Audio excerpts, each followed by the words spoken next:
This video, we're gonna discuss one of the important chapter of financial accounting, that is dissolution of a partnership firm. Firstly, we're gonna discuss the theoretical part of this chapter. Dissolution. Dissolution means breaking apart और ending. Dissolution एक तरह का formal action है जिससे हम खत्म या dismiss कर सकते हैं कोई भी official body जैसे कि एक partnership.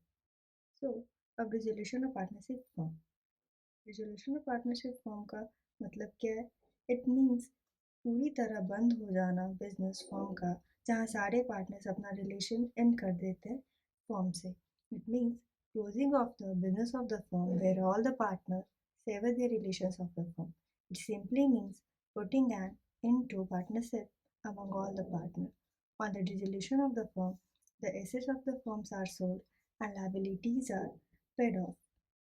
जब सभी पार्टनर्स अपना रिलेशन ही ख़त्म कर लेंगे तो बिजनेस फर्म का डिसकंटिन्यूस हो जाएगा. तो जो भी एसेट्स होंगे फर्म का उसे बेचना ही पड़ेगा और सभी लायबिलिटीज़ को पेड ऑफ करना होगा. तो ये है dissolution of partnership firm. Now dissolution of partnership.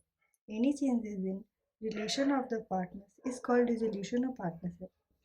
Thus, whenever a new partner is admitted or an old partner retires or dies, a partnership is reconstituted. जब भी कोई न्यू पार्टनर बिजनेस में आए या ओल्ड पार्टनर रिटायर करे या उनका death हो जाए, ये सभी चेंजेस हैं जिससे पार्टनरशिप रिकन्स्टिट्यूट होता है. रिकन्स्टिट्यूट का मतलब होता है दोबारा बनना. रिजोल्यूशन ऑफ पार्टनरशिप फॉर्म और रिजोल्यूशन ऑफ पार्टनरशिप का मीनिंग को समझ के अब इनमें बेसिस ऑफ डिस्टिंक्शन क्या है वो समझते हैं.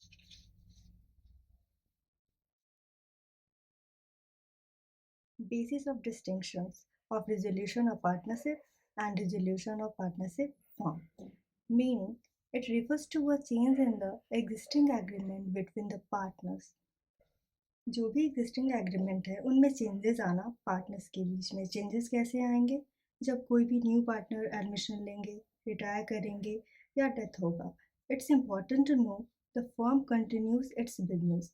जब रिजोल्यूशन ऑफ पार्टनरशिप होता है तो फर्म अपना बिजनेस कंटिन्यू करते हैं. In resolution of partnership firm it refers to closure of the firm.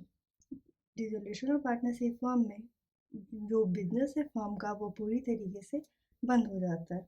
Now the second one is continuous of business. Firm अपना बिजनेस कंटिन्यू करते हैं रिजोल्यूशन ऑफ पार्टनरशिप में. In resolution of partnership firm में business of the firm comes to an end. Business firm का पूरी तरीके से बंद हो जाता है. Third is effect. Resolution of partnership does not necessarily means the resolution of the firm, but in dissolution of partnership firm, dissolution of partnership of firm necessarily means the dissolution of partnership also because all partners ended their relationship with the firm. Fourth is closure of books of account. In dissolution of partnership, books of accounts need not to be closed. There may be changes in books of account like change in profit sharing ratio between partners. In dissolution of partnership firm, books of account have to be closed. The fifth basis of distinction is court order.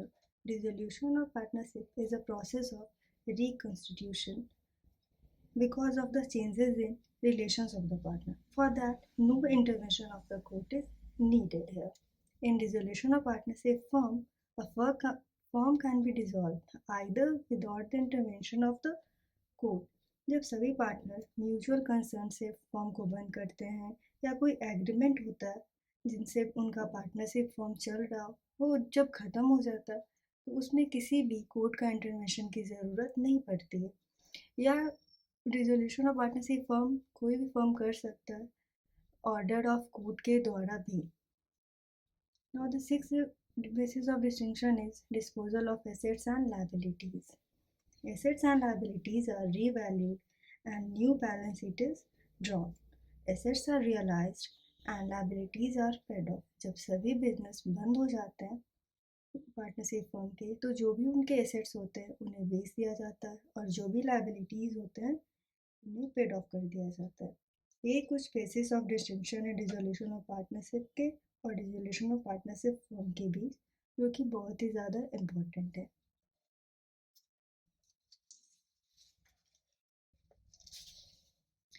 Next topic है modes of resolution of partnership form. Partnership form dissolve हो सकते हैं इन सभी method से। सबसे पहला है bye consent of all partners. जब सभी पार्टनर्स अपनी मर्जी और म्यूचुअल कंसेंट के साथ फर्म को डिसॉल्व कर सकते हैं। Resolution by agreement. Any firm can be dissolve at any time by will of all partners और any agreement between all the partners. कोई भी फर्म डिसॉल्व हो सकता है किसी भी वक्त जब सभी पार्टनर्स की मर्जी हो या किसी भी एग्रीमेंट से सभी पार्टनर्स के बीच बिजनेस चल रहा हो। Now the third is compulsory resolution। जब सभी या कोई एक भी पार्टनर इंसॉल्वेंट हो जाए। इंसॉल्वेंट हो जाए का मतलब जब वो दिवालिया हो जाए। By the business of the firm becoming unlawful। The second point is जब बिजनेस अनलॉफुल हो जाए तब भी हम लोग रिजोल्यूशन कर सकते हैं किसी भी बिजनेस पार्टनरशिप फर्म का। Now the fourth is resolution of by notice। जब पार्टनरशिप फर्म का ड्यूरेशन फिक्स ना हो और सभी पार्टनर्स की मर्जी से फर्म बना हो तो कोई भी एक पार्टनर, जैसे एक फर्म के 6 पार्टनर्स हैं तो उनमें से कोई एक पार्टनर्स बाकी सभी 5 पार्टनर्स को नोटिस देकर फर्म को डिसॉल्व कर सकता है। Fifth one is on happening of contingency. जैसे on death of the partner, on any partner becoming insolvent, on the expiry of a certain specified time period।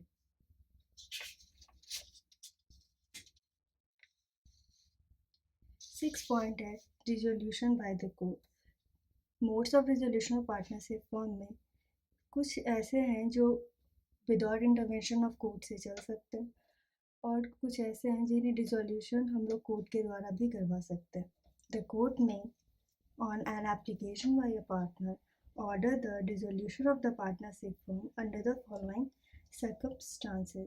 अगर कोई पार्टनर एप्लीकेशन देता हो या पिटिशन फाइल करता हो कोर्ट को, then the court may order for dissolution of the firm on any of the following grounds। The first is when a partner has become of unsound mind। जब कोई partner mindfully और mentally illness के कारण unsound mind का हो जाए तो भी हम लोग फॉर्म डिजर्व कर सकते हैं किसी भी पार्टनरशिप फॉर्म को। Second is permanent incapabilities of a partner to perform his duties as such. Third is on misconduct of a partners affecting business. अगर कोई पार्टनर्स रॉन्गफुली और अनलॉफुली काम कर रहा हो तो इससे बिजनेस अफेक्ट होता है, जिससे कोर्ट ऑर्डर दे सकती है डिसॉल्व करने के लिए पार्टनरशिप के फॉर्म को। और the fourth is willful or persistent breaches of action agreement by a partner। Breaches of agreement, it means an act of breaking law or agreement। जब कोई भी पार्टनर जो भी एग्रीमेंट उन दोनों सभी के बीच फॉर्म हुआ था उसे अगर वो तोड़ते हैं तो भी कोर्ट ऑर्डर दे सकती है पार्टनरशिप को डिसॉल्व करने में। The fifth one is transfer or sale of interest by a partner to a third party। जब पार्टनर अपना इंटरेस्ट मतलब अपना प्रॉफिट या अपने सेल्स बिना अदर पार्टनर्स के कंसर्न के किसी थर्ड पार्टी को ट्रांसफ़र करते हैं तो भी कोर्ट ऑर्डर दे सकती है रिजोल्यूशन ऑफ पार्टनरशिप फॉर्म के लिए। Six is business running in losses continuously. जब बिजनेस बहुत ही लंबे समय तक लॉस में चल रही हो तो भी रिजोल्यूशन ऑफ फॉर्म हो सकता है bye the order of court। The seventh one is the court being satisfied on other equitable and just ground that the firm should be dissolved। जब कोर्ट इस बात से सेटिस्फाइड हो कि फर्म को अब बंद हो जाना चाहिए तो भी वो ऑर्डर दे सकती है फर्म को बंद करने के लिए। ये सभी मोड्स है जिससे कि पार्टनरशिप डिसॉल्व हो सकते हैं। Six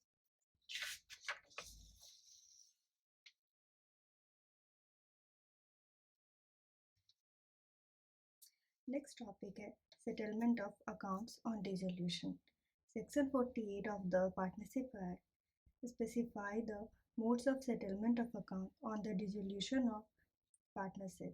It is as follows: the amount of loss including deficiency of capital shall be paid। जब फर्म डिसॉल्व हो गया मतलब बंद हो गया सभी एसेट्स को बेचना पड़ा और सभी लायबिलिटीज़ को पे ऑफ करना पड़ा, और ये सब करते हुए उनको लॉस हुआ, तब उस लॉस को कैसे सेटल करेंगे? So the amount of loss including deficiency of capital shall be paid. Firstly उसे हम पेड करेंगे क्या? प्रॉफिट से।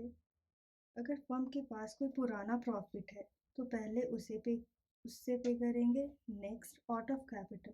अगर प्रॉफिट से नहीं भरपाई हो पाई तो पार्टनर्स के कैपिटल से करेंगे। Lastly, if necessary, will be realised from the partners in their profit sharing ratio. Section 48 of the Partnership Act say the amount realized from the sale of asset of the firm, including any sum contributed by the partners, shall be applied in the following manner. जब firm close होती है और सभी assets बेचे जाते हैं तो जो भी यूज अमाउंट रिसीव होता है उसे सभी को पे करना होता है।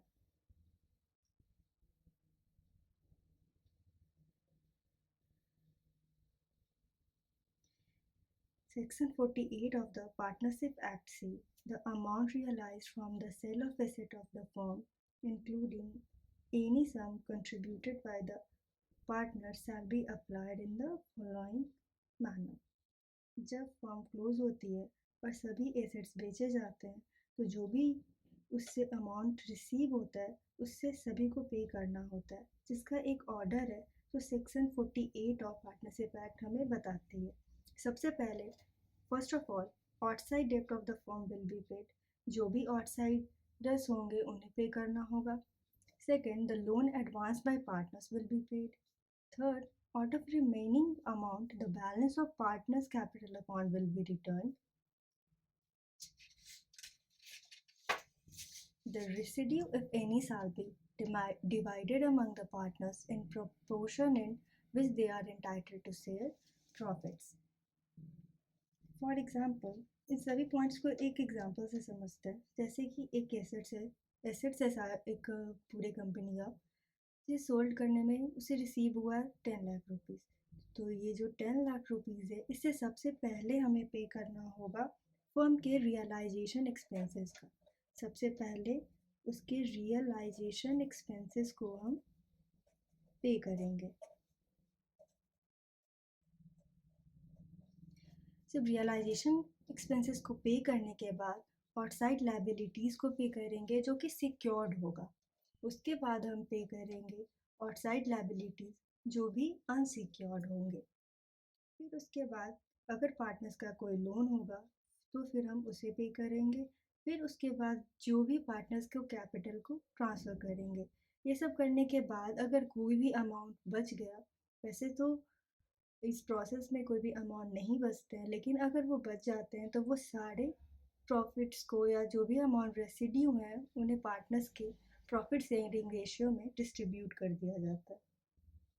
तो ये हमारे थे कुछ settlement of account on resolution, जो कि section 48 of the partnership act एक अकॉर्डिंग वे में हमें बताती हैं, जिससे सबसे पहले हमें रियलाइजेशन एक्सपेंस को पे करना होगा, फिर आउटसाइड लायबिलिटीज़ को पे करना होगा जो कि सिक्योर्ड है, उसके बाद आउटसाइड लायबिलिटीज़ जो अनसिक्योर्ड हैं उन्हें पे करना होगा, उसके बाद पार्टनर्स लोन अकाउंट, फिर पार्टनर्स कैपिटल अकाउंट, और जो भी अमाउंट बचा उन्हें पार्टनर्स के बीच प्रॉफिट शेयरिंग रेशियो में कंप्लीट करना होगा। अब हमारा नेक्स्ट टॉपिक है पेमेंट ऑफ फर्म्स डेब्ट एंड प्राइवेट डेब्ट।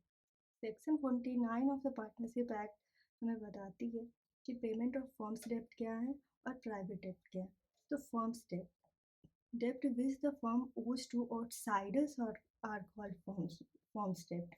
जब कोई भी डेब्ट फर्म बाहरी लोगों से डेब्ट लिए रहती है तो उसे हमें फर्म्स डेब्ट कहते हैं।